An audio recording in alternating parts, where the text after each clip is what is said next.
Trading ഈ വാക്ക് കേൾക്കുമ്പോൾ തന്നെ പലരുടെയും മനസ്സിൽ വരുന്നത് ഒരൊറ്റ സ്വപ്നമാണ് അല്ലേ? ഫിനാൻഷ്യൽ ഫ്രീഡം, അതായത് സാമ്പത്തിക സ്വാതന്ത്ര്യം. ശരിക്കും പറഞ്ഞാൽ സ്വന്തം ബോസായി ഇഷ്ടമുള്ള സമയത്ത് ജോലി ചെയ്ത് ഇഷ്ടമുള്ള പോലെ ജീവിക്കാൻ ആർക്കാണിവിടെ ആഗ്രഹമില്ലാത്തത്? നമ്മളിൽ പലരും കണ്ടിട്ടില്ലേ ലാപ്ടോപ്പിൽ ഇങ്ങനെ ചാർട്ടുകൾ മുകളിലേക്കും താഴേക്കും പായുന്നത്? പിന്നെ സോഷ്യൽ മീഡിയയിലാണെങ്കിൽ ലക്ഷങ്ങളുടെ പ്രോഫിറ്റ് സ്ക്രീൻഷോട്ടുകൾ. ഇതൊക്കെ കാണുമ്പോൾ നമ്മളും അറിയാതെ ചിന്തിച്ചു പോകും, ഹേയ് ഇത് കൊള്ളാലോ, എനിക്കും പറ്റുമായിരിക്കും, ഒരു പക്ഷേ ഇതായിരിക്കും എൻ്റെ ജീവിതം മാറ്റിമറിക്കാൻ പോകുന്ന ആ വഴി. പക്ഷേ ഒരു മിനിറ്റ്, യാഥാർത്ഥ്യം അതല്ല. ട്രേഡിംഗ് എന്ന് പറയുന്നത് ഒരു ലോട്ടറി ടിക്കറ്റ് എടുക്കുന്നത് പോലെയോ പെട്ടെന്ന് കോടീശ്വരനാകാനുള്ള ഒരു മാന്ത്രിക വടിയോ അല്ല. സത്യം പറഞ്ഞാൽ അതൊരു സ്പ്രിന്റ് ഓട്ടമല്ല, മറിച്ച് ഒരു മാരത്തോണാണ്. ഒരു വ്യക്തിയുടെ പരിണാമത്തിന്റെ, ഒരു ട്രാൻസ്ഫോർമേഷന്റെ യാത്രയാണത്. ഒറ്റ രാത്രി കൊണ്ട് ഇവിടെ ആരും രാജാവാകാൻ പോകുന്നില്ല. ഒരു ട്രേഡറുടെ ജീവിതം പരിശോധിച്ചാൽ, ഒരു പ്രൊഫഷണൽ ട്രേഡറുടെ ജീവിതം, അവർ ഏകദേശം ഈ 5 ഘട്ടങ്ങളിലൂടെ കടന്നുപോയിട്ടുണ്ടാകാം. ഒന്നാമത്തത് ആവേശം, പിന്നെ വരുന്നത് വേദന, അതിനുശേഷം പഠനം, പിന്നെ അച്ചടക്കം, ഒടുവിൽ സ്ഥിരത. പലരും ആ വേദനയുടെ സ്റ്റേജിൽ വെച്ച് നിർത്തിപ്പോകും, പക്ഷേ ചിലർ മാത്രം മുന്നോട്ടു പോകും. നമ്മൾ ഈ ഓരോ ഘട്ടത്തിലൂടെയും പോകുമ്പോൾ ഒരു പക്ഷേ നിങ്ങൾക്ക് നിങ്ങളെ തന്നെ ഇതിൽ എവിടെയെങ്കിലും കണ്ടെത്താൻ പറ്റും. അപ്പോൾ റെഡിയല്ലേ? നമുക്ക് ഒരു ട്രേഡറുടെ ഈ യാത്രയിലേക്ക് ഒന്ന് ഇറങ്ങിച്ചെല്ലാം. അപ്പോൾ ശരി, നമുക്ക് തുടങ്ങാം. ആദ്യത്തെ ഭാഗം ഒരുതരം ഉണർവാണ്. വലിയ ആവേശത്തോടെ തുടങ്ങുന്ന യാത്ര, പക്ഷേ തൊട്ടുപിന്നാലെ യാഥാർത്ഥ്യത്തിൻ്റെ ഒരു ഇടികിട്ടുന്ന ഘട്ടം. അതാണ് ആവേശവും കഠിനമായ യാഥാർത്ഥ്യവും. അപ്പോൾ ഒന്നാമത്തെ സ്റ്റേജ് ആവേശം. നമ്മളെല്ലാവരും ഇവിടെ നിന്നാണ് തുടങ്ങുന്നത് അല്ലേ? ചിലപ്പോൾ ഒരു കൂട്ടുകാരൻ പറഞ്ഞിട്ടാവാം, അല്ലെങ്കിൽ യൂട്യൂബിൽ ഒരു വീഡിയോ കണ്ടിട്ടാവാം നമ്മൾ ഈ ലോകത്തേക്ക് വരുന്നത്. ആദ്യമായിട്ട് ഒരു ട്രേഡിംഗ് ആപ്പ് തുറക്കുന്നു. ആ പച്ചയും ചുവപ്പും ക്യാൻഡിലുകൾ ഇങ്ങനെ അനങ്ങുന്നത് കാണുന്നു. ഒരു ട്രേഡ് എടുക്കുന്നു, ഒരു ചെറിയ ലാഭം കിട്ടുന്നു. ആ ഒരു ഫീൽ എന്തൊരു എക്സൈറ്റ്മെൻ്റ് ആണല്ലേ! ഈ സമയത്താണ് നമ്മൾ ശരിക്കും ഒരു കലാകാരനാവുന്നത്. RSI, MACD, moving average, Bollinger band, കിട്ടാവുന്ന ഇൻഡിക്കേറ്ററുകൾ മുഴുവൻ ചാർട്ടിലിട്ട് അതിനൊരു ക്രിസ്മസ് ട്രീ പോലെയാക്കും. എന്തിനാ? എങ്ങനെയെങ്കിലും പൈസ ഉണ്ടാക്കുന്ന ആ ഹോളി ഗ്രെയിൽ സ്ട്രാറ്റജി കണ്ടുപിടിക്കാൻ.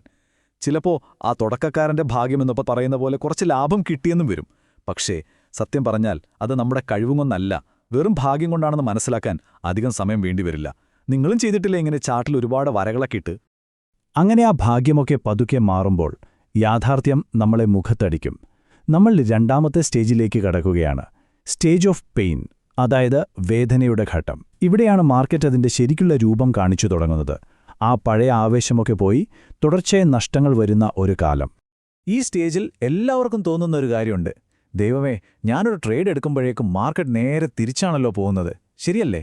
നിരാശയും ദേഷ്യവും ഒരുമിച്ച് വരും. എൻ്റെ സ്ട്രാറ്റജിക്ക് എന്താ കുഴപ്പം? ഞാൻ എല്ലാം നോക്കിയിട്ടാണല്ലോ ട്രേഡ് എടുത്തത്, എന്നിട്ടും എന്തിനാ അങ്ങനെ സംഭവിക്കുന്നത് എന്നൊക്കെയുള്ള ചോദ്യങ്ങൾ നമ്മൾ സ്വയം ചോദിച്ച് ഉത്തരം കിട്ടാതിരിക്കും. ഇത് കേൾക്കുമ്പോൾ നിങ്ങൾക്ക് വളരെ പരിചിതമായി തോന്നുന്നുണ്ടാകുമല്ലേ? ഇവിടെയാണ്, ഈ വേദനയുടെ ഘട്ടത്തിലാണ് പലരും ഏറ്റവും വലിയ കെണിയിൽ വീഴുന്നത്. അതിനെ നമ്മൾ റിവെഞ്ച് ട്രേഡിംഗ് എന്ന് പറയും.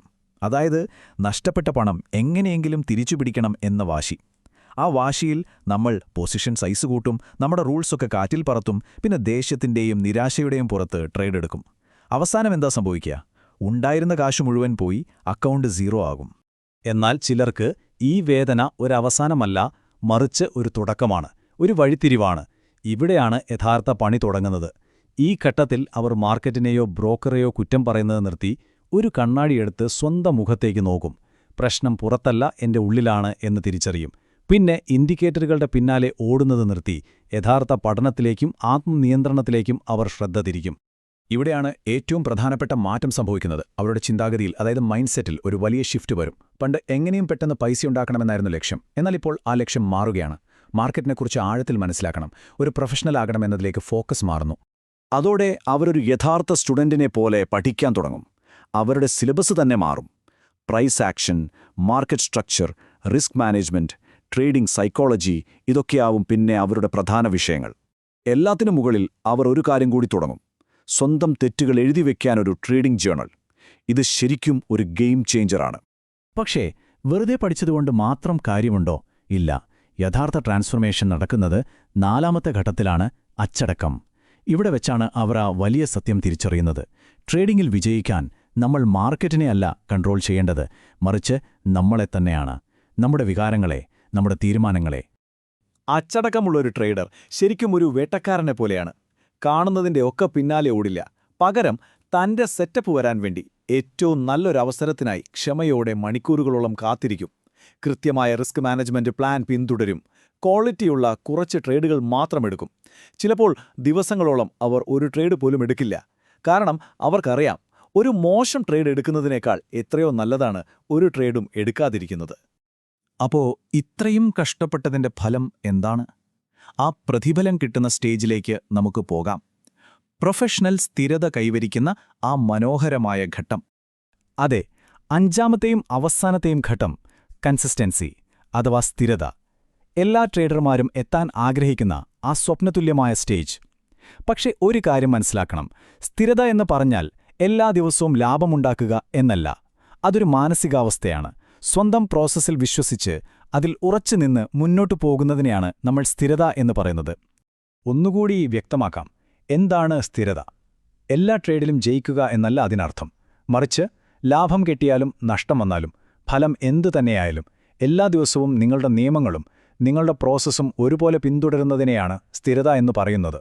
അതാണ് യഥാർത്ഥ പ്രൊഫഷണലിസം. ഈ ഘട്ടം എത്തുമ്പോൾ ഒരു ട്രേഡർ അയാളുടെ വികാരങ്ങൾക്ക് മുകളിലായിരിക്കും. ഒരു വലിയ ലാഭം കിട്ടിയാൽ അവർക്ക് അമിതമായ ആവേശം തോന്നില്ല. ഒരു നഷ്ടം വന്നാൽ പരിഭ്രാന്തരാകുകയുമില്ല.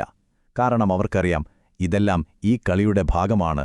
വിജയവും തോൽവിയുമെല്ലാം ആ പ്രോസസ്സിന്റെ ഭാഗം മാത്രമാണ്. എപ്പോഴാണോ നിങ്ങളുടെ വികാരങ്ങൾ നിങ്ങളുടെ തീരുമാനങ്ങളെ സ്വാധീനിക്കാത്തത്, അപ്പോൾ നിങ്ങൾ ശരിയായ ട്രാക്കിലാണെന്ന് ഉറപ്പിക്കാം. ഇതാണ് ഒരു പ്രൊഫഷണൽ ട്രേഡറെ ഒരു ചൂതാട്ടക്കാരനിൽ നിന്ന് വ്യത്യസ്തനാക്കുന്നത്. ഒരു ഗാംബ്ലർ അല്ലെങ്കിൽ ചൂതാട്ടക്കാരൻ എപ്പോഴും അടുത്ത ട്രേഡിൽ എന്ത് സംഭവിക്കുമെന്ന് മാത്രം ചിന്തിക്കും. എന്നാൽ ഒരു പ്രൊഫഷണൽ ചിന്തിക്കുന്നത് തന്റെ പ്രോസസ്സിനെക്കുറിച്ചാണ്. കാരണം അവർക്കുറപ്പാണ്, എന്റെ പ്രോസസ്സ് ശരിയാണെങ്കിൽ കാലക്രമേണ റിസൾട്ട് എന്റെ കൂടെ വരുമെന്ന്. അപ്പോൾ ഇന്ന് നമ്മൾ കാണുന്ന എല്ലാ പ്രൊഫഷണൽ ട്രേഡർമാരും ഈ 5 ഘട്ടങ്ങളിലൂടെയും കടന്നുപോയവരാണ്. ആവേശം, വേദന, പഠനം, അച്ചടക്കം, ഒടുവിൽ സ്ഥിരത. അതുകൊണ്ട് യഥാർത്ഥ ചോദ്യം നിങ്ങൾ ഈ ഘട്ടങ്ങളിലൂടെ പോകുമോ എന്നതല്ല, കാരണം അതെല്ലാവർക്കും സംഭവിക്കും.